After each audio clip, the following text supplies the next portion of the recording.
Now, breaking news from WRAL. Coverage you can count on.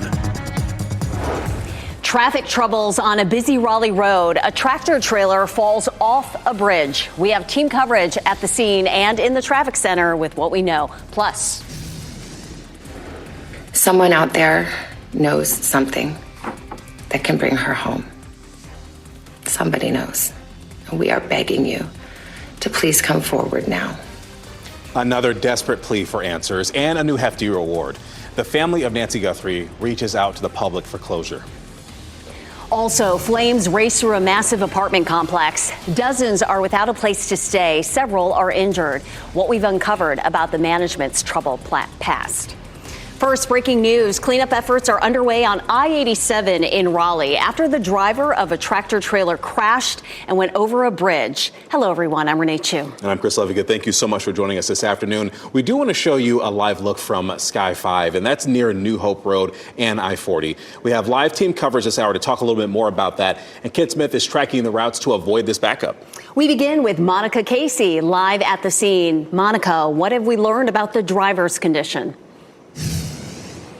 Renee, we're still working right now to learn how that driver is doing. We know from our Sky 5 video that truck appears to have gone off I-87 down onto 440. We're on a side street right now. You can see here behind me a Raleigh police vehicle. There is a dirt road behind that car that leads up to 440 where the tractor trailer is now. Let's go to Sky 5 live over this scene so you can see from above what things currently look like. One lane of 440 was closed and has since reopened, but the ramp from 87 onto 440 is now closed. We do know there was some kind of green liquid that was coming out of that truck. First responders on police scanner traffic were discussing the possibility of that being lawn seed or fertilizer. We're still working to learn what that was and when the road might reopen. In the last 20 minutes coming down this road here, we have seen a backhoe and a large flatbed truck heading past this Raleigh police vehicle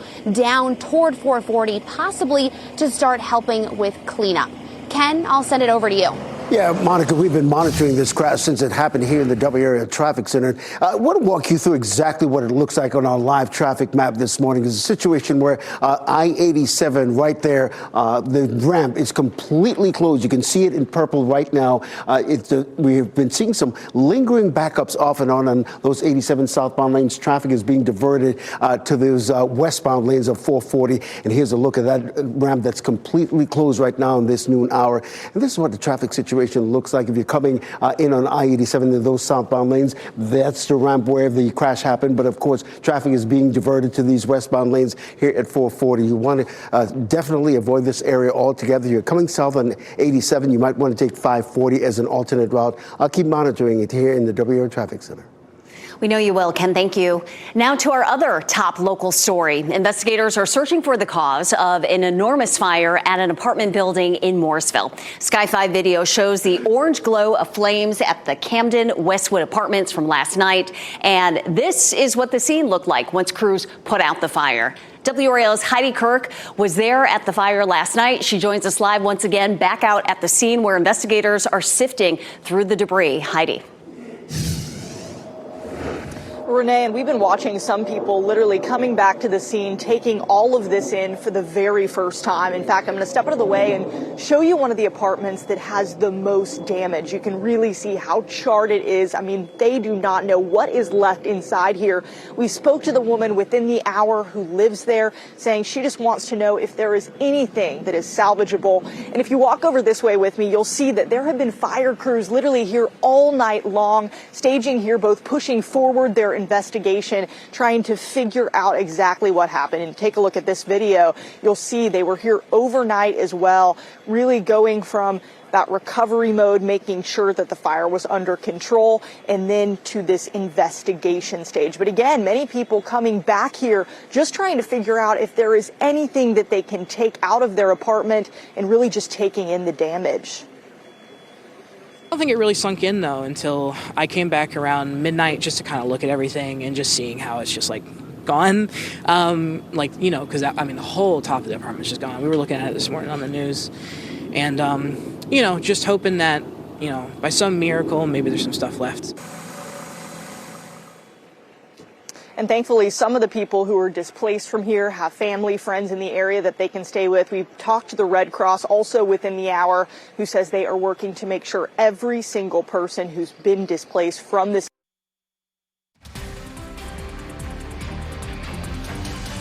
Getting you a live look outside at Lake Gaston on this afternoon. Sun is out. You can see the sky there, and we're also having some warmer temperatures this week. Not too bad. You're watching WRAL News, available on YouTube TV and the WRAL app on your TV or your streaming device. A 12-year-old Florida girl is in custody, charged with writing a lengthy plan to carry out a mass shooting at her middle school. Deputies were alerted by a tip on an anonymous reporting platform for school threats.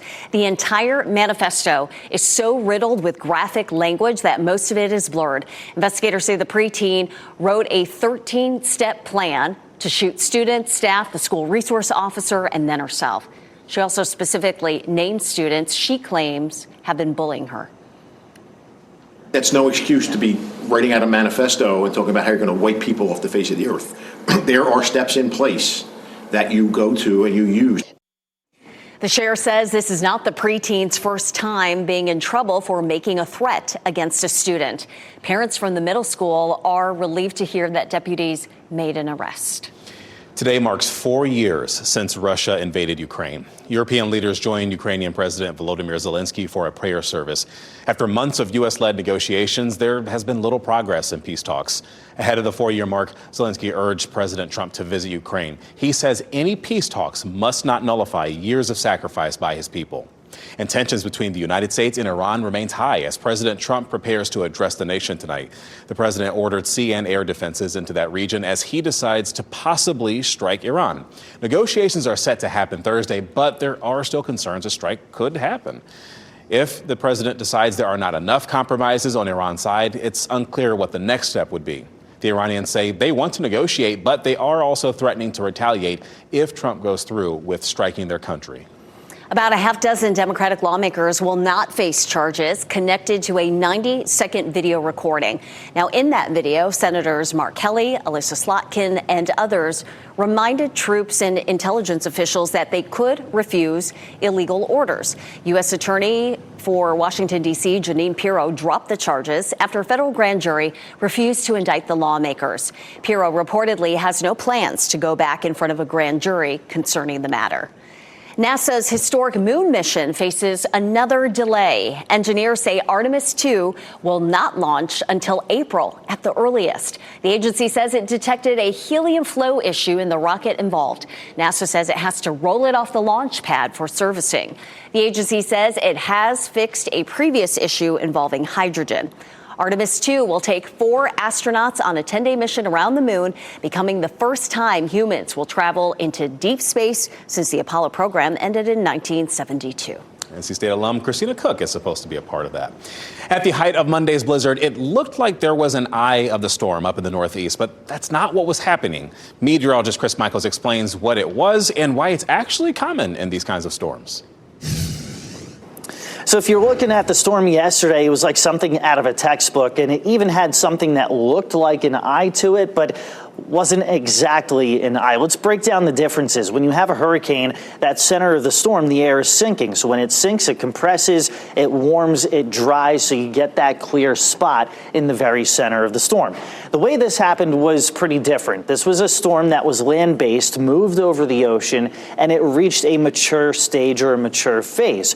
As that happens, the air is wrapping around it pretty quickly, especially around the western side, and warm air is getting trapped in the center of the storm. So it's not exactly a clear eye to it, but you can definitely tell how strong it's getting, and boy did it get strong. About 2 to 3 feet of snow widespread in parts of New England over the past 2 days.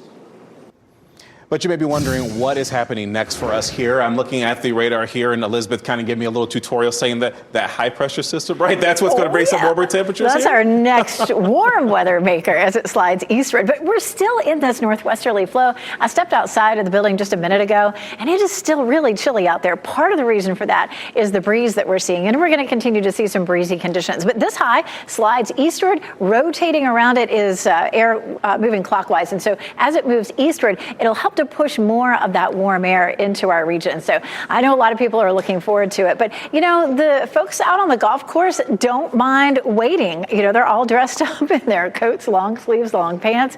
You know, there's almost always, unless there's some major weather going on, there's somebody out there on that putting green at Pinehurst. It is 39 degrees right now with a west wind at around 7 miles per hour. We're only going to make it into the mid 40s, and it feels chilly. Our winds are gusting to 16 in Durham and Raleigh and 18 in Roxborough, again, coming out of the northwest. So there's still a little bit of a bite to the air, and it was pretty chilly when I was out there a few minutes ago. 34 is our wind chill. It feels like 35 in Fayetteville, 32 in Roxborough, and 37 in Goldsboro. So it still feels pretty chilly out there. Winds are just gusting 15 to 24 today and 20 to 25 for tomorrow. But by tomorrow, it's a southwesterly flow. So that will help to push the warm air in. And then on Thursday, we'll have a warm front that comes in, brings us some rain in the morning. And then in the afternoon and evening, we'll have the potential for a cold front to bring us windier conditions, say 30 to 35. But it's still going to be a warm flow that comes in. 46 in Raleigh, 45 Durham, 47 in Fayetteville this afternoon. That's pretty close to what we saw yesterday. Yesterday's high was around 43. This is a look at the big change that's headed our way. We still have air coming really out of the west-northwest right now, and that's going to keep, yellow, so there's really not a lot of change. We have a cold air mass in place. But watch what's happening already back to the west. We push this forward, and that southwesterly flow starts to take over later this afternoon and then overnight tonight. And as it does, it's going to continue to push the warm air. And you can see coming from the south, the arrows are shaded in red to indicate the warmth that will be coming in. So we're going to be happy about that, some of us anyway. Jumping to 60 for tomorrow, and our overnight lows are above freezing also. 65 Thursday, 60 on Friday. But we do have some rain to go along with it. It does look like we have a good chance of above average temperatures for the next maybe 6 to 10 days. But we're looking at a small chance for rain Wednesday night, the best chance Thursday night into Friday morning. But we're going to go over that on Futurecast, kind of walk you through that so you know what to expect and how much rain we could see. But boy, it looks like it's out of here by the weekend, and it looks gorgeous. 65 Saturday, 70 on Sunday. Goldilocks weather right there. Elizabeth, thank you. Coming up on our news this afternoon, toxic air concerns. The EPA weakened rules surrounding pollution at coal plants. Today at 4, we dive into the public health concerns. Plus, helping after a disaster. Dozens of people need help after that fire in Morrisville, this massive one on your screen. At 5:30, we're going to look at the relief efforts underway.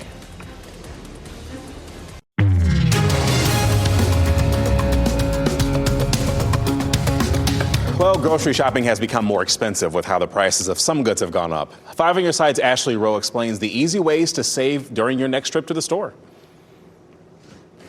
From eggs to meat to everyday basics, grocery prices keep rising. Overall, food costs are now about 26% higher than before the pandemic.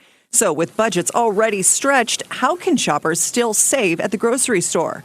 It starts with planning ahead of time. Be as intentional as you can about exactly what it is that you need. Consumer Reports says being strategic about where you buy certain items can help you cut costs. Try to get your big bulk items at big bulk warehouse stores. Things like paper goods or things that you can keep for a long time. Consumer Reports' latest price comparison shows Costco, BJ's, and Aldi ranked among the least expensive options.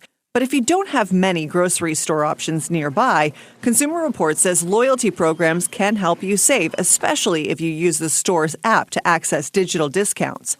Once at the supermarket, CR recommends spending more time in the outer aisles, where you'll usually find fresh, nutritious foods and fewer temptations.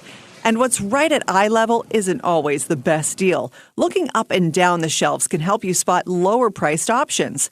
Store brands can also be big money savers. Consumer Reports has found that many store brand products cost 15 to 25% less and, in some cases, taste better than name brands. And at checkout, watch the screen to make sure the discounts ring up the way you expect. Ashley Rowe, 5 on your side. And if you didn't know, WRAL's Smart Shopper Tracker actually looks into the grocery deals in our area, and you can find that under the consumer section of WRAL.com. Coming up tomorrow, 5 on your side will put the warehouse stores like Sam's and Costco and BJ's to the test when it comes to the best deals for your family. And happening now here in the WRAL Live Center this noon, GLP-1s are about to become less expensive. The latest information here, Novo Nordisk says it is cutting the list prices of Wegovy and Ozempic to $675 for a 1-month supply. The cuts will also apply to the Wegovy and Rybelsus oral pills as well. All three medications currently cost more than $1,000 a month, with Wegovy injections the priciest at $1,350. The new prices will take effect January 1st of next year. And one new weight loss drug doesn't seem to offer users better results. Novo Nordisk says its newest treatment, called CagriSema, did not beat the weight loss from one of its competitors in the weight loss market. The competitor drug outperformed CagriSema by 2.5%. The goal was to help people who were not seeing results from other weight loss drugs. Now executives say Novo Nordisk is working to improve the drug, including through higher doses. Restaurants are seeing a spike in signups for loyalty programs, and Gen Z is getting credit for this.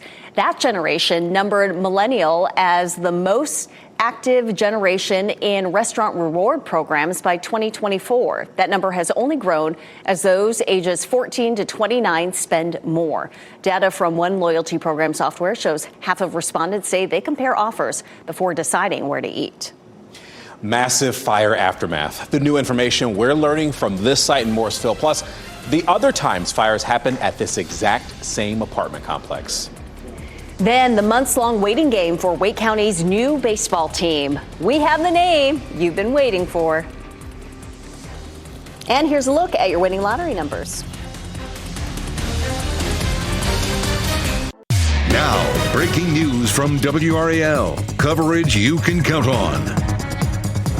We are staying on top of breaking news that we first reported on WRAL News Plus around 10:30-ish this morning. A tractor trailer went over a bridge on I-87 and then crashed under a ramp. This is video from Sky 5 over I-440 near New Hope Road. We have team coverage of the crash and cleanup. WRAL's Ken Smith is tracking alternate routes. We begin with Monica Casey, who is live there at the scene. Monica.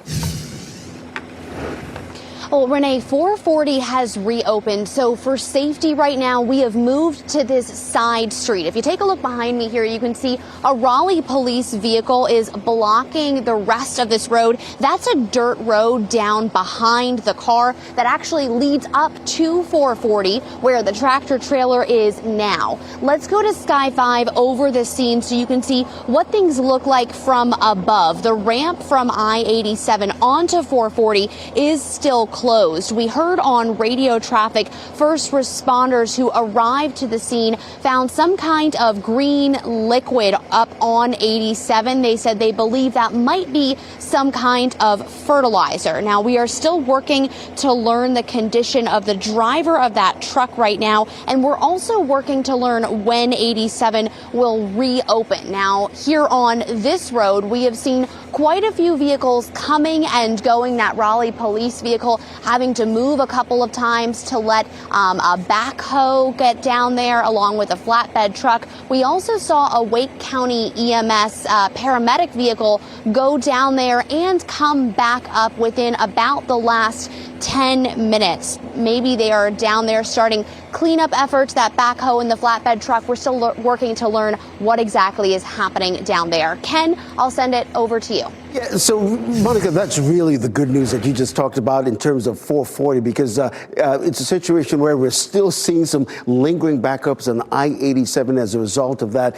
These are the southbound lanes coming toward us this morning. As you just mentioned, that 440 ramp has reopened. You can see it right here, but those detours are still in place in those I-87 southbound lanes. That's the ramp right there to the left for the crash, and these lanes are being detoured to the 440 eastbound lane. So if you're in a rush this morning coming from all points east and you want to avoid this area, your best bet is to take I-540 or maybe Business 64 or Nightdale Boulevard as a result, so you can avoid I-87 at this hour. Ken, thank you. The cause of the massive apartment fire in Morrisville that displaced 70 people and injured 6 is still under investigation. It is at least the third fire that we've covered at the Camden Westwood Apartments, with one in 2019 and another in 2009. WRAL Investigates Sarah Kruger continues to press the apartment complex and the town of Morrisville for more information about what went wrong. Beyond what caused this fire, there are still so many outstanding questions, and we're going to keep working to ask those questions and try to get them answered. I have sent off a number of questions already to the apartment complex, to Camden. I asked when the last fire inspection was, and I asked for a copy of that inspection, if there were any known maintenance issues here, and if they think their systems worked appropriately. We'll let you know when we hear back on those. And I've also reached out to the town of Morrisville. I wanted to know, do they think they have enough firefighters to respond to incidents of this magnitude? And do they have the proper equipment? We'll let you know what we find out. Sarah Kruger, WRAL News in Morrisville. Police are investigating a deadly shooting at Park West Village in Morrisville. A restaurant manager says he and another person helped the victim and tackled the gunman until crews got there. We are working to learn the victim's name and what led to the shooting. John Fraser is charged with murder in connection with the shooting. It's been 24 days since Nancy Guthrie disappeared, and now $1 million is on the line for information to bring her home. Today's show anchor Savannah Guthrie shared another video on social media early this morning about this. We know that millions of you have been praying. So many people have been praying, of every faith and no faith at all, praying for her return, and we feel those prayers. Please keep praying without ceasing. We still believe. We still believe in a miracle. Now, in addition to the reward, Savannah says the family will donate $500,000 to the National Center for Missing and Exploited Children. You can stay informed about the search for Nancy Guthrie on the WRAL YouTube page, and there you will find news conferences, images of the person of interest, as well as this morning's full statement from Savannah Guthrie. Zebulon's new baseball team officially has a name. This morning, team staff announced the Devil Dogs will call Five County Stadium home. By the way, Dogs is spelled D-O-G-Z. WRAL's Flint Snyder has a reveal. There has been so much talk about this team, and for months, these jerseys have not had a name until now. A nod to Zebulon's textile roots with an international twist. Team manager Caleb Whitmore says the name honors Zebulon jean manufacturer Devil Dog Dungarees and the team's all-Australian roster. The Coastal Plain League and the Devil Dogs are partnering with Ozball, an organization connecting Aussie athletes with U.S. opportunities. It's the clear connection to the town, right, with the Jean Pass and things like that. We really wanted to make sure we're rooted in this town of Zebulon. And it's also got the Australian ties to it with the Tasmanian Devil and things like that to kind of find the combination there. There were 3,000 submissions for the team's naming contest, and after narrowing down the top 5, Devil Dogs got 80% of the vote. Team staff say this is as much about connection as it is competition, with upgrades underway at Five County Stadium. Those include no turf, all-you-can-eat food, and new video boards and suites in the coming years. Zebulon town leaders touted this as an opportunity to bring new energy to the stadium. And the Devil Dogs will call Five County Stadium home on opening day in late May. Insider WRAL News in Zebulon. So Five County Stadium, where the Devil Dogs will play this spring, is managed by Capital Broadcasting Company, which is WRAL's parent company.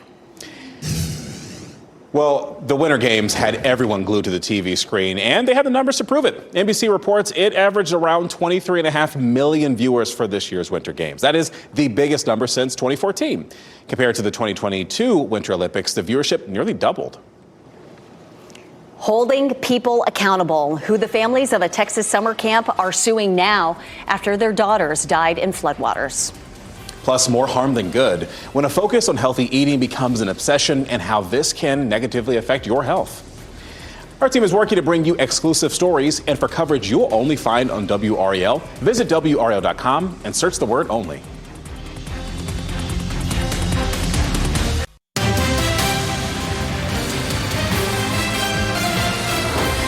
The families of campers and counselors who died last year at Camp Mystic are suing health leaders in Texas. The lawsuit says the camp had no evacuation plan in the case of flooding. It also mentions all youth camps need to have written emergency plans posted in each cabin. 27 campers and counselors died as the waters flooded the camp in the middle of the night, and one victim still hasn't been found. After passing in the Senate, the House is considering a bill meant to prevent mid-air collisions. It's called the Rotor Act. Basically, it requires aircraft to use a system called the Automatic Dependent Surveillance Broadcast. It shares information about an aircraft's position, and the head of the National Transportation Safety Board says this system would have given the pilots in last year's deadly mid-air collision in D.C. more time to prevent that crash. It's National Eating Disorders Awareness Week. Most people have heard of anorexia and bulimia. Now health experts want to raise awareness on another eating disorder. It's called orthorexia. People with orthorexia become so fixated on so-called healthy eating that they actually damage their own well-being and experience harmful consequences. Symptoms include cutting out entire food groups, compulsively checking nutrition labels, and frequently doing cleanses or detoxes. Eliminating entire food groups may lead to nutrient deficiencies, fatigue, bone loss in severe cases, in addition to really shrinking somebody's life socially, as relationships, travel, celebrations, and other things can be really revolving around those food rules. Unlike anorexia or bulimia, orthorexia isn't always about losing weight.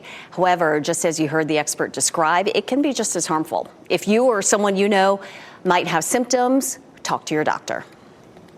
Thousands of power outages and the petition claiming more than 150 signatures. Why some states say this recent storm is the worst in a decade. Turning to the community to make snow plowing a bit more enjoyable. The winning names Chicago residents will soon see on their streets.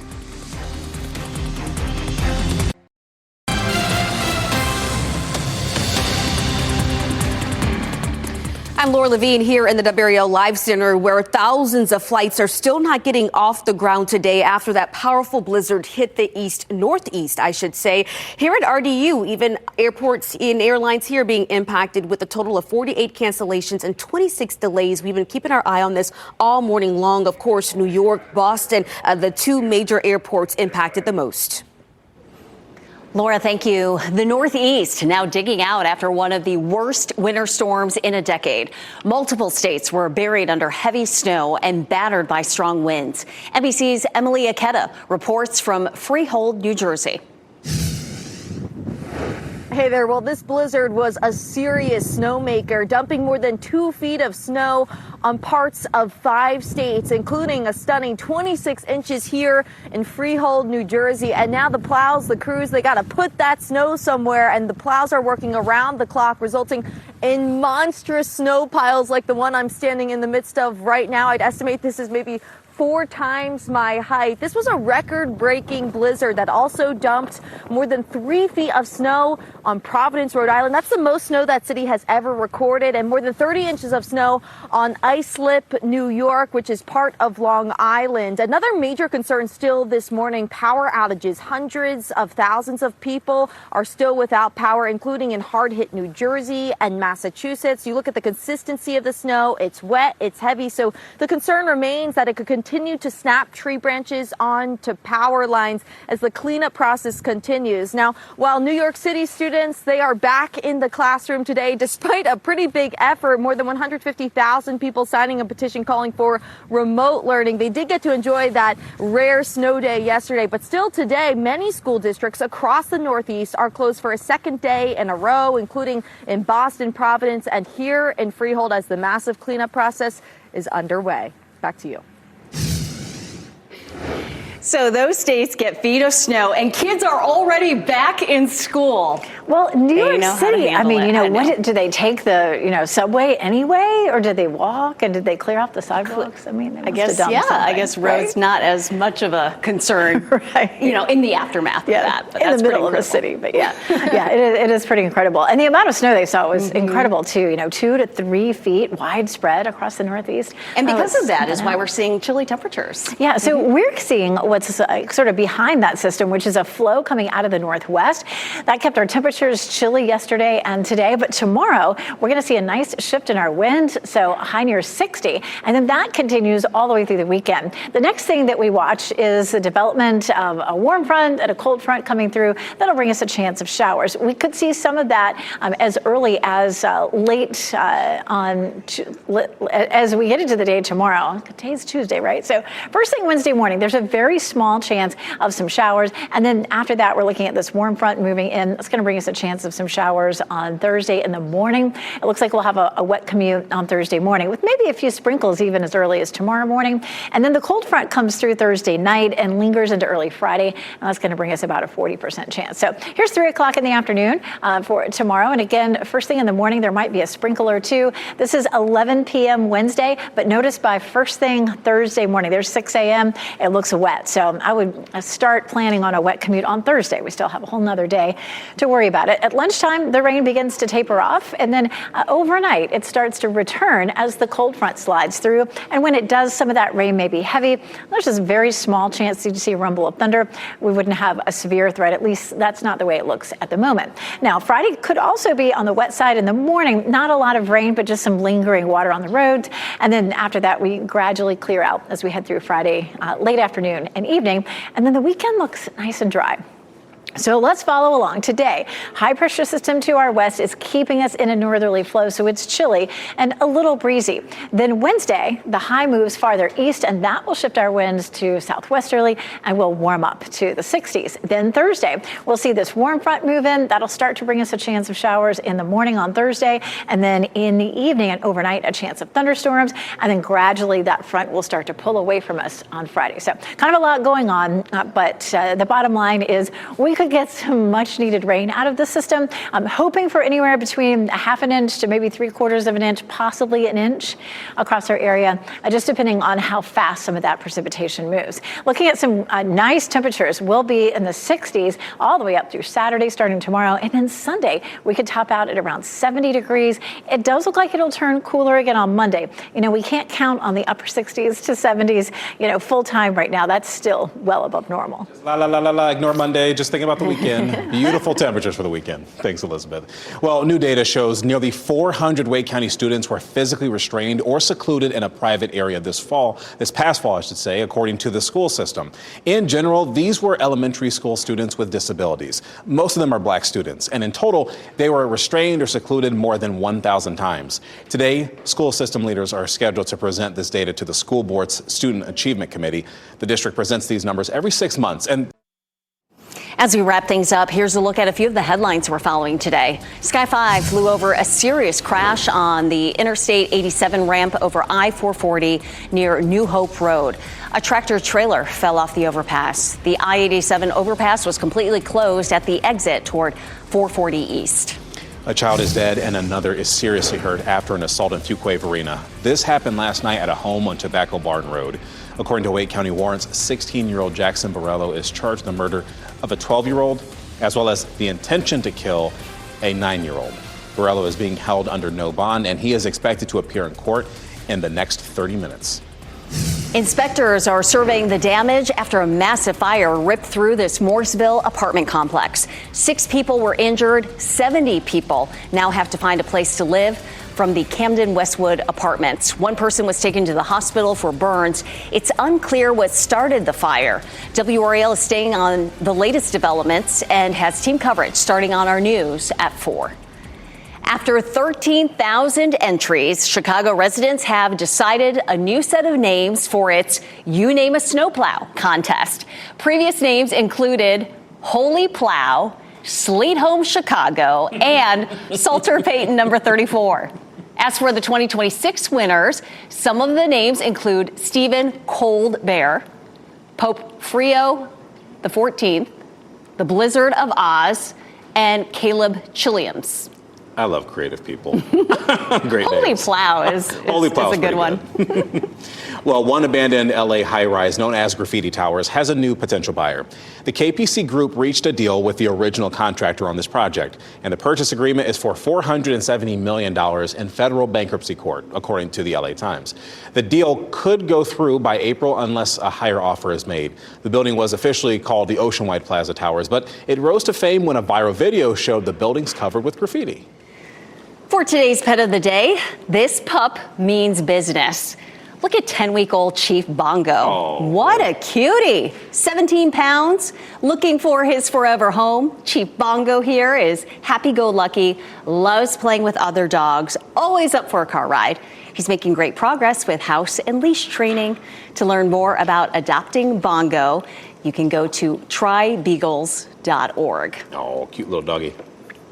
NBC News Daily is next on WRAL. Your next local news update in 30 minutes. And just a reminder, you can always get your breaking news updates and, of course, your latest weather reports with our WRAL News app. Hope you have a blessed day today.